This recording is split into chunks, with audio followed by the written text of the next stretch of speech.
Guy de Maupassant, le marquis de Fumerol.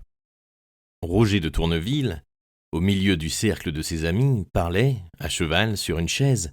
Il tenait un cigare à la main et, de temps en temps, aspirait et soufflait un petit nuage de fumée. Nous étions à table quand on apporta une lettre. Papa l'ouvrit.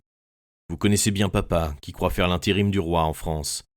Moi, je l'appelle Don Quichotte, parce qu'il s'est battu pendant 12 ans contre le moulin à vent de la République, sans bien savoir si c'était au nom des Bourbons ou bien au nom des Orléans. Aujourd'hui, il tient la lance au nom des Orléans seuls, parce qu'il n'y a plus qu'eux. Dans tous les cas, papa se croit le premier gentilhomme de France, le plus connu, le plus influent, le chef du parti. Et comme il est sénateur inamovible, il considère les rois des environs comme ayant des trônes peu sûrs. Quant à maman, c'est l'âme de papa, c'est l'âme de la royauté et de la religion, le bras droit de Dieu sur terre, et le fléau des malpensants. Donc on apporta une lettre pendant que nous étions à table. Papa l'ouvrit, la lut, puis il regarda maman et lui dit « Ton frère est à l'article de la mort ». Maman pâlit. Presque jamais on ne parlait de mon oncle dans la maison. Moi, je ne le connaissais pas du tout. Je savais seulement par la voie publique qu'il avait mené et menait encore une vie de polichinelle. Ayant mangé sa fortune avec un nombre incalculable de femmes, il n'avait conservé que 2 maîtresses, avec lesquelles il vivait dans un petit appartement, rue des Martyrs. Ancien pair de France, ancien colonel de cavalerie, il ne croyait, disons, ni à Dieu ni à diable. Doutant donc de la vie future, il avait abusé de toutes les façons de la vie présente, et il était devenu la plaie vive du cœur de maman. Elle dit « Donnez-moi cette lettre, Paul ». Quand elle eut fini de la lire, je la demandai à mon tour. La voici. « Monsieur le comte, je crois devoir vous faire à savoir que votre beau-frère le marquis de Fumerol va mourir. Peut-être voudrez-vous prendre des dispositions, et ne pas oublier que je vous ai prévenu. Votre servante, Mélanie. » Papa murmura « Il faut aviser.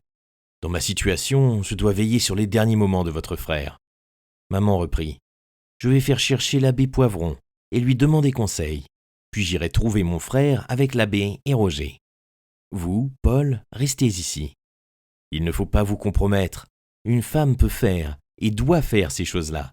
Mais pour un homme politique dans votre position, c'est autre chose. Un adversaire aurait de beaux jeux à se servir contre vous de la plus louable de vos actions. » « Vous avez raison, dit mon père.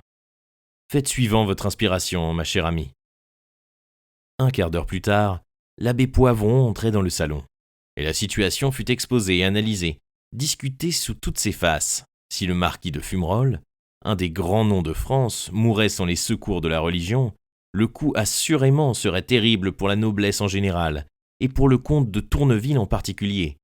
Les libres penseurs triompheraient. Les mauvais journaux chanteraient victoire pendant 6 mois. Le nom de ma mère sera traîné dans la boue, et dans la prose des feuilles socialistes. Celui de mon père éclaboussé. Il était impossible qu'une pareille chose arrivât. Donc une croisade fut immédiatement décidée, qui serait conduite par l'abbé Poivron, petit prêtre gras et propre, vaguement parfumé, un vrai vicaire de grande église dans un quartier noble et riche. Un landau fut attelé, et nous voici partis tous trois, maman, le curé et moi, pour administrer mon oncle. Il avait été décidé qu'on verrait d'abord madame Mélanie, auteure de la lettre, et qui devait être la concierge ou la servante de mon oncle. Je descendis en éclaireur devant une maison à 7 étages, et j'entrai dans un couloir sombre, où j'eus beaucoup de mal à découvrir le trou obscur du portier. Cet homme me toisa avec méfiance. Je demandai « Madame Mélanie, s'il vous plaît ?»« Connais pas. »« Mais j'ai reçu une lettre d'elle. »« C'est possible, mais connais pas. »« C'est quelque entrevue que vous demandez ?»« Non, une bonne probablement. Elle m'a écrit pour une place. »« Une bonne ? » ?»« Une bonne. Peut-être la celle au marquis ? Allez voir, 100e à gauche. » Du moment que je ne demandais pas une entrevue, il était devenu plus aimable, et il vint jusqu'au couloir. C'était un grand maigre, avec des favoris blancs, un air bedeau et des gestes majestueux.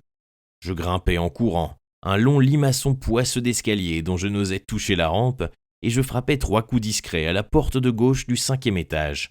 Elle s'ouvrit aussitôt, et une femme malpropre, énorme, se trouva devant moi, barrant l'entrée de ses bras ouverts qui s'appuyaient aux 2 portants. Elle grogna « Qu'est-ce que vous demandez ?»« Vous êtes madame Mélanie ?»« Oui. »« Je suis le vicomte de Tourneville. »« Ah bon, entrez. »« C'est que maman est en bas avec un prêtre. »« Ah bon, allez les chercher, mais prenez garde au portier. Je descendis, et je remontai avec maman que suivait l'abbé. Il me sembla que j'entendais d'autres pas derrière nous. Dès que nous fûmes dans la cuisine, Mélanie nous offrit des chaises, et nous nous assîmes tous les 4 pour délibérer. « Il est bien là ?» demanda maman. « Ah oui, madame, il n'en a pas pour longtemps. » « Est-ce qu'il semble disposé à recevoir la visite d'un prêtre ? Oh, je ne sais pas. Puis-je le voir ? Mais oui, madame, seulement, ces demoiselles sont près de lui. » « Quelles demoiselles ? Mais ces bonnes amies, donc. » Ah ! Maman était devenue toute rouge. L'abbé Poivron avait baissé les yeux. Cela commençait à m'amuser, et je dis « Si j'entrais le premier, je verrais comment il me recevra, et je pourrais peut-être préparer son cœur. » Maman, qui n'y entendait pas malice, répondit « Oui, mon enfant. » Mais une porte s'ouvrit quelque part, et une voix de femme cria « Mélanie !» La grosse bonne s'élança, répondit « Qu'est-ce qu'il faut, mamselle Claire ? L'omelette, bien vite. Dans 1 minute, mamselle. » Et revenant vers nous, elle expliqua cet appel. C'est une omelette au fromage qu'elles m'ont commandée pour 2 heures comme collation. Et tout de suite, elle cassa les œufs dans un saladier, et se mit à les battre avec ardeur. Moi, je sortis sur l'escalier, et je tirai la sonnette afin d'annoncer mon arrivée officielle. Mélanie m'ouvrit, me fit asseoir dans une antichambre, alla dire à mon oncle que j'étais là, puis revint me prier d'entrer. L'abbé se cacha derrière la porte pour paraître au premier signe. Assurément, je fus surpris en voyant mon oncle. Il était très beau, très solennel, très chic, ce vieux viveur. Assis, presque couché dans un grand fauteuil, les jambes enveloppées d'une couverture, les mains, de longues mains pâles, pendantes sur les bras du siège, il attendait la mort avec une dignité biblique. Sa barbe blanche tombait sur sa poitrine, et ses cheveux, tout blancs aussi, la rejoignaient sur les joues. Debout, derrière son fauteuil, comme pour le défendre contre moi. 2 jeunes filles, 2 grasses petites femmes, me regardaient avec des yeux hardis de filles, en jupe et en peignoir, bras nus, avec des cheveux noirs à la diable sur la nuque, chaussées de savates orientales à broderie d'or, qui montraient les chevilles et les bas de soie. Elles avaient l'air, auprès de ce moribond, des figures immorales, d'une peinture symbolique. Entre le fauteuil et le lit, une petite table portant une nappe, 2 assiettes, 2 verres, 2 fourchettes et 2 couteaux, attendaient l'omelette au fromage commandée tout à l'heure à Mélanie. Mon oncle dit d'une voix faible, essoufflée mais nette, « Bonjour, mon enfant. Il est tard pour me venir voir. Notre connaissance ne sera pas longue. » Je balbutiai, « Mon oncle, ce n'est pas ma faute. » Il répondit, « Non, je le sais. C'est la faute de ton père et de ta mère plus que la tienne. Comment vont-ils ? » ?»« Pas mal, je vous remercie. Quand ils ont appris que vous étiez malade, ils m'ont envoyé prendre de vos nouvelles. »« Ah, pourquoi ne sont-ils pas venus eux-mêmes ?» Je levai les yeux sur les 2 filles et je dis doucement, « Ce n'est pas de leur faute s'ils n'ont pas pu venir, mon oncle. Mais il serait difficile pour mon père et impossible pour ma mère d'entrer ici. » Le vieillard ne répondit rien, mais souleva sa main vers la mienne. Je pris cette main pâle et froide, et je la gardai. La porte s'ouvrit. Mélanie entra avec l'omelette et la posa sur la table. Les 2 femmes aussitôt s'assirent devant leurs assiettes, et se mirent à manger sans détourner les yeux de moi. Je dis, « Mon oncle, ce serait une grande joie pour ma mère de vous embrasser. » Il murmura, « Moi aussi, je voudrais. » Il se tut. Je ne trouvais rien à lui proposer. Et on n'entendait plus que le bruit des fourchettes sur la porcelaine et ce vague mouvement des bouches qui mâchent. Or, l'abbé, qui écoutait derrière la porte, voyant notre embarras et croyant la partie gagnée, jugea le moment venu d'intervenir et il se montra. Mon oncle fut tellement stupéfait de cette apparition qu'il demeura d'abord immobile. Puis il ouvrit la bouche, comme s'il voulait avaler le prêtre.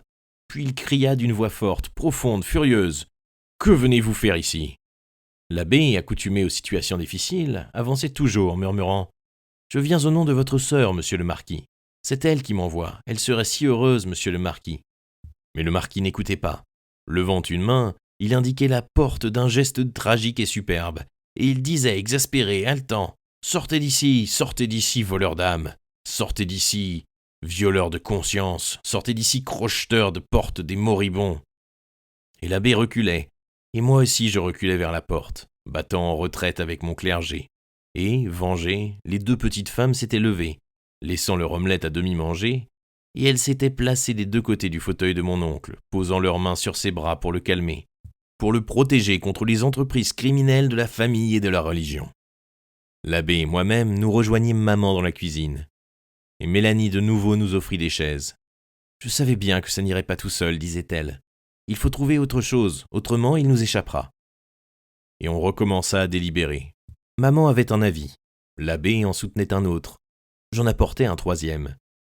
Nous discutions à voix basse, depuis une demi-heure peut-être, quand un grand bruit de meubles remués et des cris poussés par mon oncle, plus véhéments et plus terribles encore que les premiers, nous firent nous dresser tous les quatre.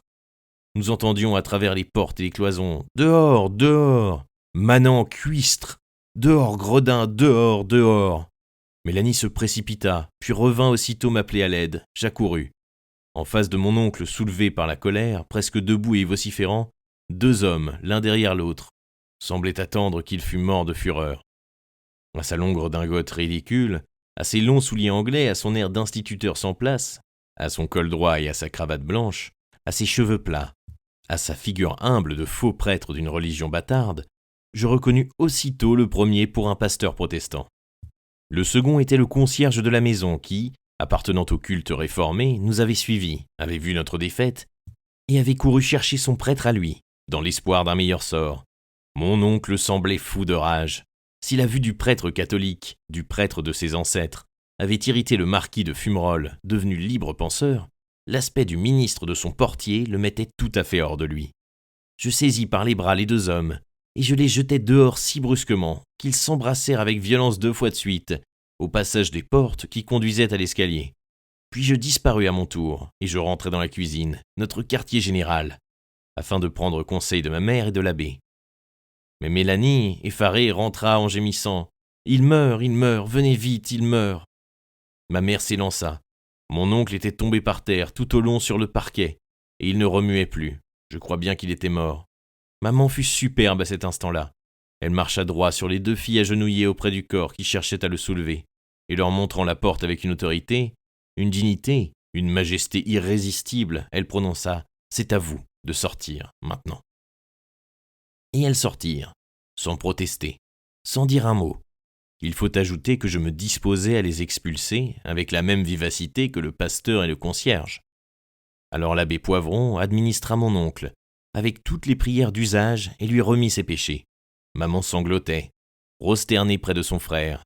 Tout à coup, elle s'écria « Il m'a reconnu, il m'a serré la main. Je suis sûre qu'il m'a reconnu et qu'il m'a remercié. Oh mon Dieu, quelle joie !» Pauvre maman, si elle avait compris ou deviné à qui et à quoi ce remerciement-là devait s'adresser. On coucha l'oncle sur son lit. Il était bien mort cette fois. « Madame, dit Mélanie, nous n'avons pas de drap pour l'ensevelir. Tout le linge appartient à ces demoiselles. Moi, je regardais l'omelette qu'elles n'avaient point fini de manger, et j'avais en même temps envie de pleurer et de rire. Il y a de drôles d'instants et de drôles de sensations parfois dans la vie. Or, nous avons fait à mon oncle des funérailles magnifiques, avec 5 discours sur la tombe.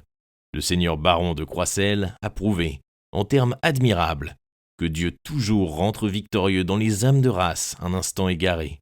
Tous les membres du parti royaliste et catholique suivaient le convoi avec un enthousiasme de triomphateur, en parlant de cette belle mort après cette vie un peu troublée. Le vicomte Roger s'était tu. On riait autour de lui. Quelqu'un dit « Bah, c'est là l'histoire de toutes les conversions in extremis. »